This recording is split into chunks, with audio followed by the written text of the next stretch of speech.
Travis Johansson goes back a lot of years. I guess what is that relationship like working on the field, and how have you two kind of started back up working together after doing so for a while at Grandview?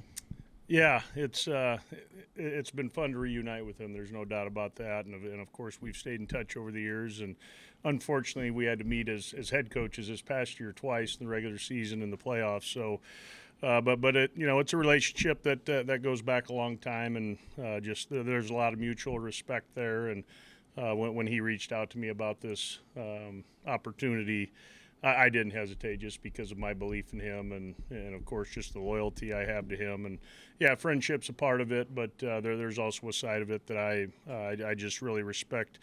His mind for football, the way he looks at football, especially defensive football, we are certainly very aligned in that regard. What are your early impressions of the guys you're working with in your unit, and anybody stand out in particular so far through spring camp?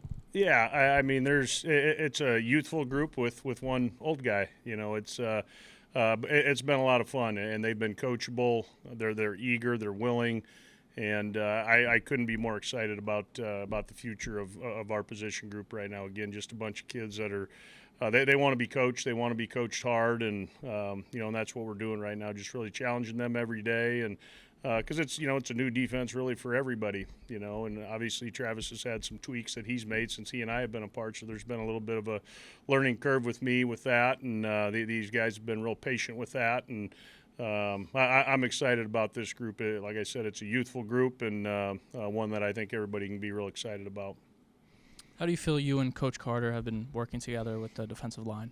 Yeah, Coach Dot. Again, first time I met him was when he got hired out here. I knew of him and a lot of respect. Again, I'm sure it's mutual there, but we work pretty hand in hand, pretty collaborative effort with our beliefs, and I think we're certainly aligned.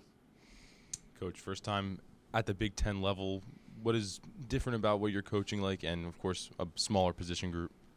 Yeah, that was obviously one of the things that attracted me to this was to coach in the Big Ten. It's you look at it, it's the league closest to the National Football League. You want to coach with the best, and I think coaching's coaching. And it's about forming relationships with your players, and that's who I've been my whole career. I don't think I need to be somebody that I haven't been. What's got me to this point was being who I am, and I'm going to continue to be that way. And that's obviously a big logo, nationally is the Big Ten, and just real thankful to be a part of it, especially here at Rutgers. Last year you were a head coach at Drake. This year you're now working as a positions coach. How's that transition been, kind of going from the CEO role to now honing in on kind of one specific sort of position? Yeah, I look at it like I'm the head coach of my position group, and that's when I was a head coach. That's what I challenged all my assistants to be, was just be the head coach of your position group, and going from 120 guys down to 5, a little bit different. So, and again, I certainly have a great appreciation for Coach Schiano, because I've not necessarily sat in his seat in the Big Ten as a head coach, but I've sat in his seat as a head coach, and I can kind of see the way he thinks about things, and I appreciate the way he thinks about things. Again, just another one that I am completely in alignment with how he does things, and just really believe in what we're doing here. Production last year for Rutgers was 11 sacks, second worst in the Big Ten.